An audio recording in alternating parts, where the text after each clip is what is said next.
택시에서 분실된 승객의 휴대폰을 밀거래하던 장물업자와 택시 운전자들이 경찰에 입건됐습니다.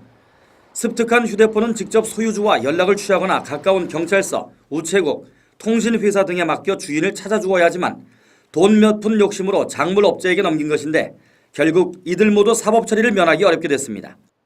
사건이 발생한 것은 지난 23일 저녁 8시경입니다. 이곳 원주 고속버스터미널 뒤 한 이면도로변에서 불법 거래에 나섰다가 장물업자인 33살 한 씨는 현장을 수상히 여긴 한 경찰관에 의해 현행범으로 체포됐습니다.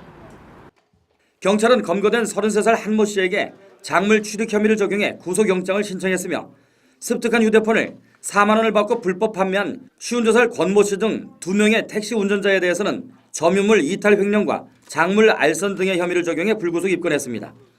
또 피의자 한모 씨를 상대로 보강조사를 벌여 작물 총책 등 공범을 모두 검거하는 데 수사력을 모으고 있습니다. 휴대폰을 분실하지 않도록 스스로 주의하는 노력이 필요하지만 결국 분실된 휴대폰을 되찾지 못했을 때의 허탈함은 이루 말할 수 없습니다.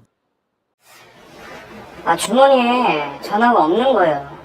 그래서 택시에 2번 열었다 전화하니까 이미 전원이 꺼져 있는 거예요. 정말 황당했고 택시 타면서 차량 넘버를 적어두고 타는 사람이 어디 있어요. 결국 못 찾았는데 그때는 정말 속상했습니다.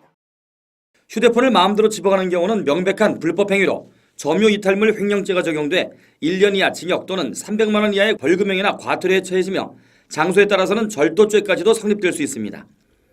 하지만 일부 택시 운전자들은 아직도 죄의식 없이 습득한 휴대폰을 푼돈을 받고 팔아넘기고 있다는 것이 이번 사건을 통해 드러난 셈입니다.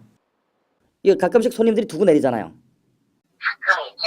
대부분 다 손님 전화 오는 거 받고 다 찾아주는 걸로 알고 있어요. 1년 전만 해도 터미널에서 사려고 하는 애들이 있었는데 지금은 뭐 거의 안 보이는 것 같던데요. 아직도 그런 사람이 있어요? 실제 승객이 두고 내려 분실한 휴대폰을 밀 거래하려다 적발된 사례는 적지 않았습니다. 지난 4월 인천에서는 유흥가 도로변에서 택시 운전자들을 상대로 손님이 두고 내린 휴대폰을 불법 매입하던 32살 명모 씨가 경찰에 입건됐고, 이에 앞선 2월에는 대전에서 택시 운전자들로부터 분실 휴대폰 500여 대를 불법 매입해 중국, 홍콩 등 해외로 유통한 30살 연모 씨, 중국인 진모 씨 등 3명이 구속된 바 있으며 이들에게 분실된 휴대폰을 돈을 받고 건넨 택시기사 4명도 절도 혐의로 함께 입건됐었습니다. 한편 경찰은 택시 요금을 신용카드로 결제하면 이 같은 분실물을 찾을 때 도움이 된다고 지적합니다. 택시의 소지품을 두고 내렸을 경우 카드회사 콜센터에 연락해 결제 내역을 조회하면 자신이 탔던 택시를 찾을 수 있기 때문입니다. 휴대폰을 불법으로 사들이는 장물업자, 그리고 일부 몰지가 간 택시 기사들과의 이해관계가 맞아떨어지면서 수많은 고가의 휴대폰이 주인을 잃고 해외로 밀 반출되는 실정입니다. SJBC 뉴스 김재영입니다.